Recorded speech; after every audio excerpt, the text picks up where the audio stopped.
There was a place I was told about long before I ever saw it.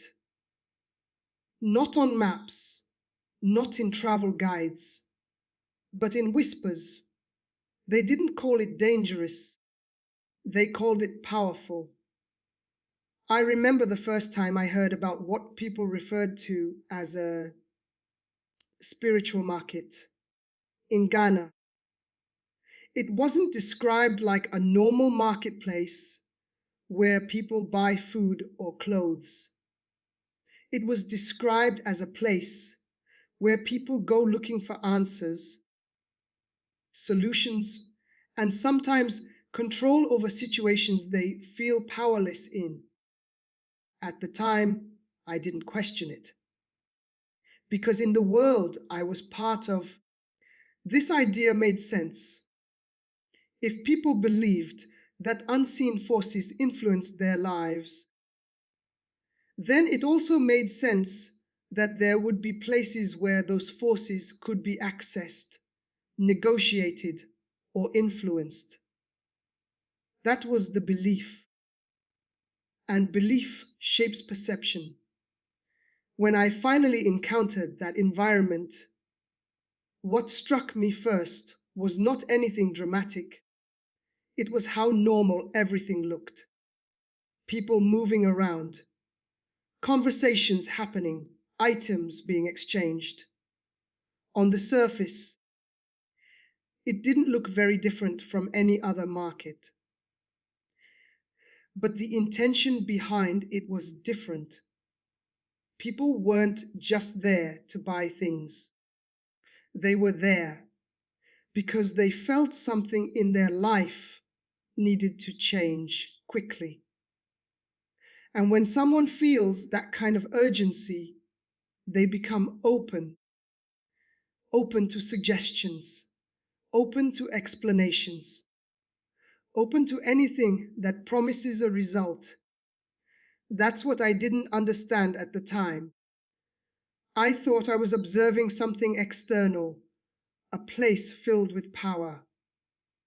But what I was actually seeing was how powerful belief can be.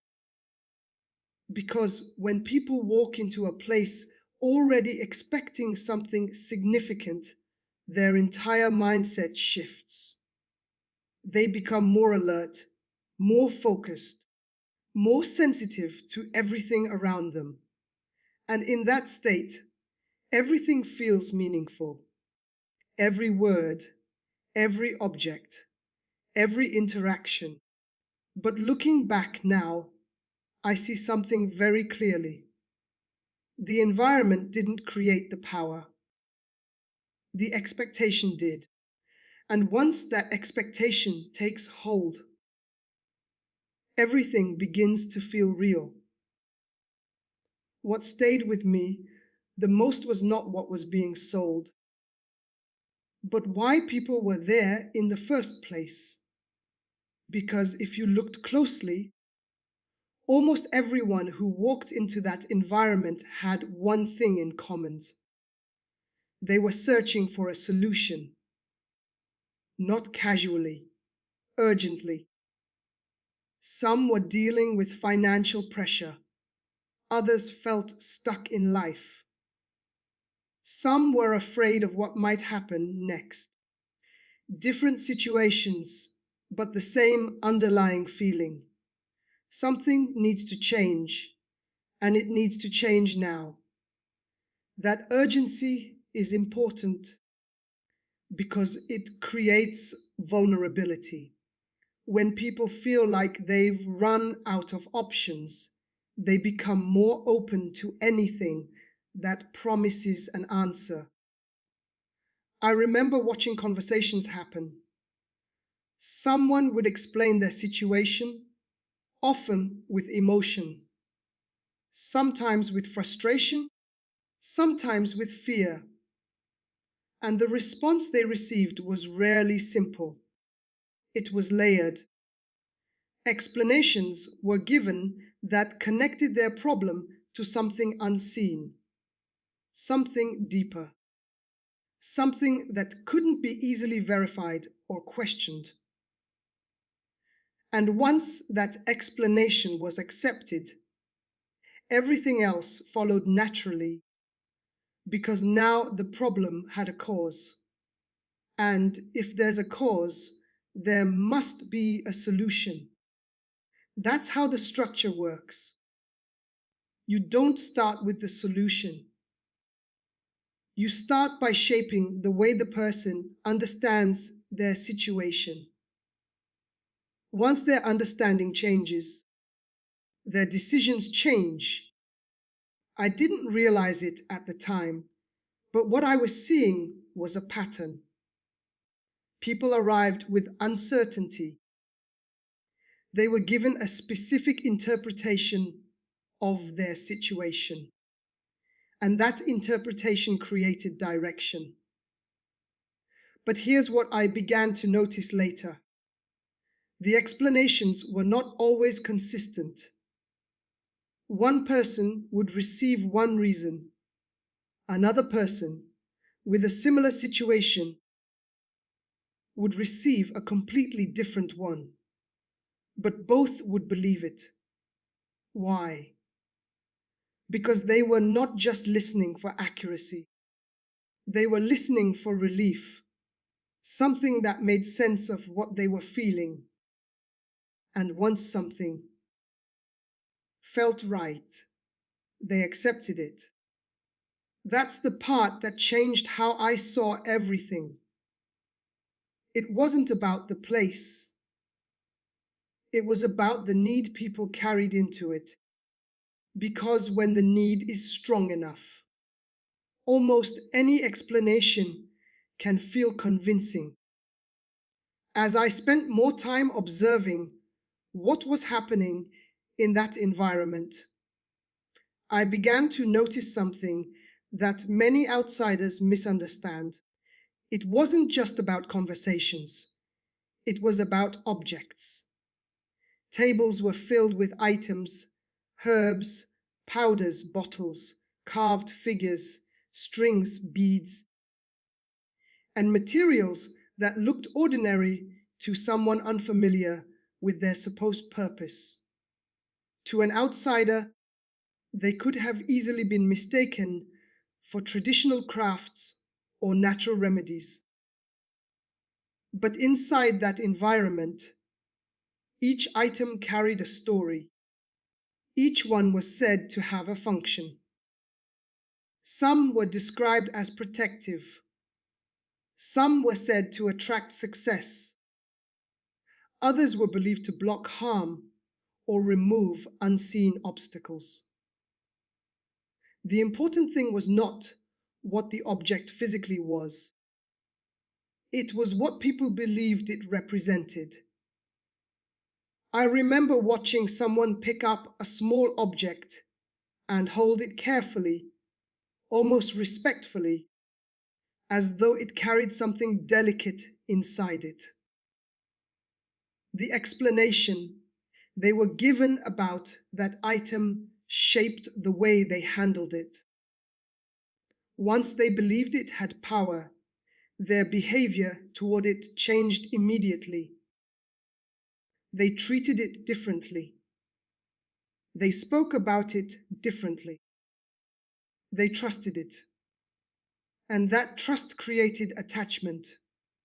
Looking back now, I see how much influence a simple explanation can have. If someone tells you an ordinary item is connected to something invisible but powerful, and you already feel vulnerable or desperate, you begin to look at that object differently. You stop seeing it as material and start seeing it as a solution. That shift in perception is subtle, but it's powerful.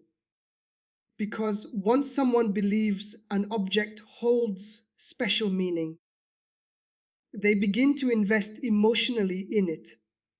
They follow instructions more carefully. They become more attentive to outcomes.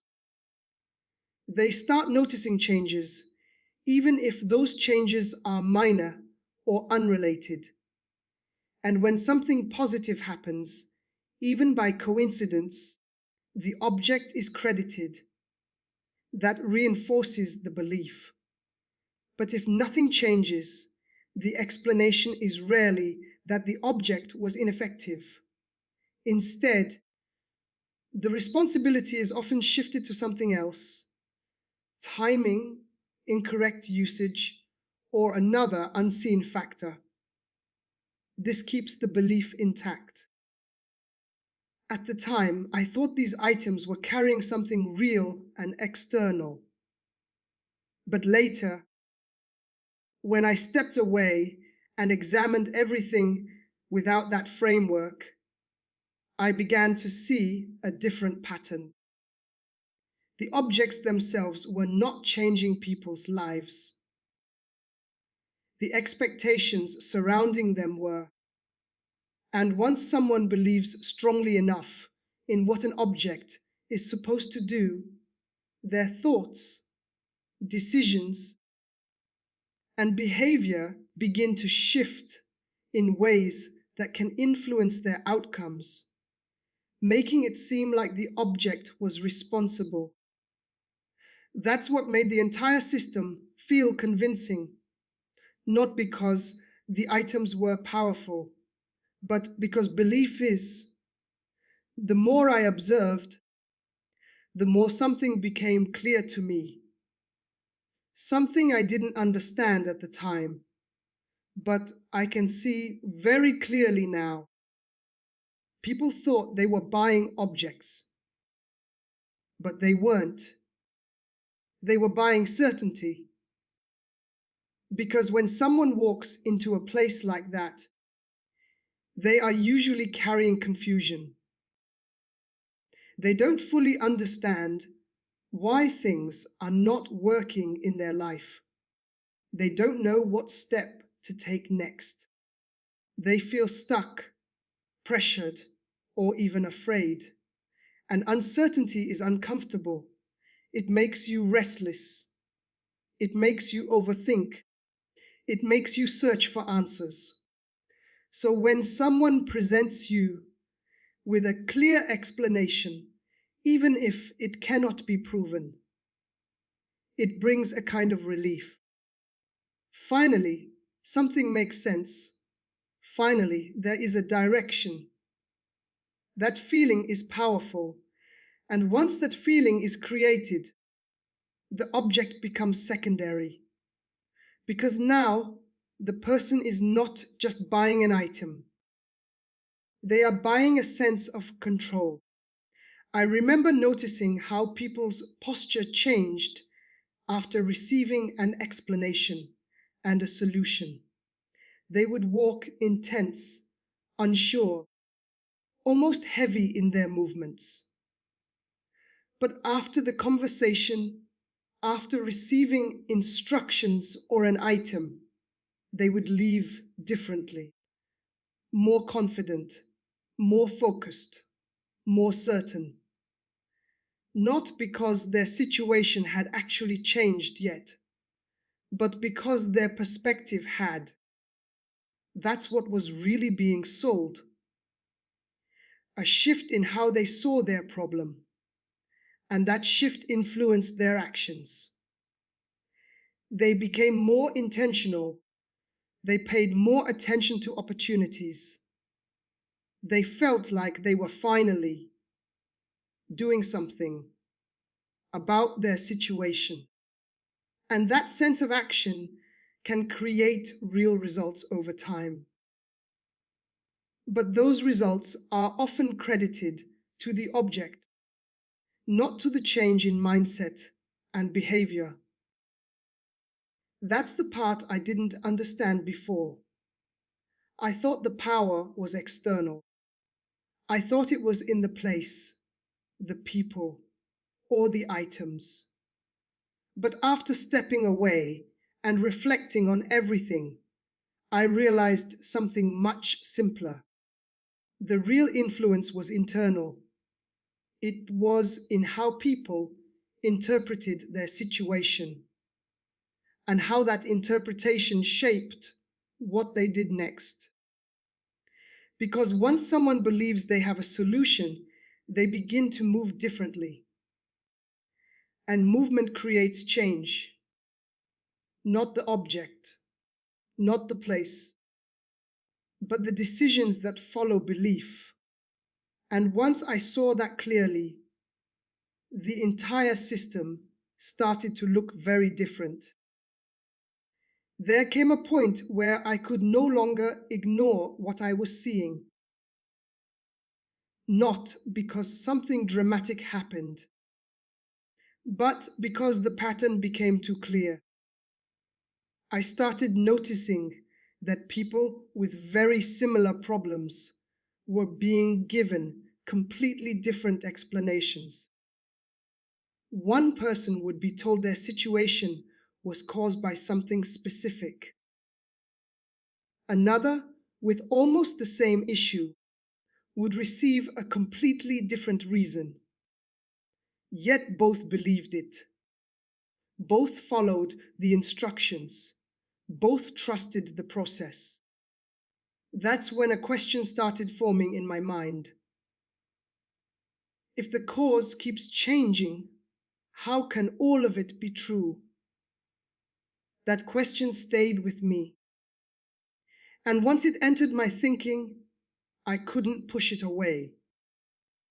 Because for the first time, I wasn't just experiencing the system, I was observing it. I began to step back mentally. Instead of immediately accepting what I was told, I started paying attention to how things were being explained. I watched how quickly conclusions were given, how confidently they were delivered, and how easily people accepted them. And I realized something uncomfortable. The certainty people were receiving was not coming from proof, it was coming from presentation. If something is explained with enough confidence, it feels true, especially when the person receiving it is already searching for answers. That's the part that changed everything for me, because once I saw that, I couldn't go back to seeing it the same way. I started questioning more, not out of fear, but out of clarity. And the more I questioned, the more I noticed that the system relied heavily on belief being accepted without challenge.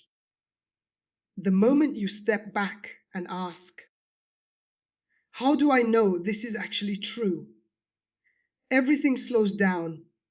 The urgency fades. The pressure decreases. The experience becomes less intense. And in that space, something important happens. You begin to think for yourself again. That was the moment I couldn't ignore anymore, because I realized that what felt powerful before was actually built on how people were guided to interpret their experiences, not on something external controlling their lives, but on something internal shaping how they saw everything. And once that became clear, the hold it had on me began to break.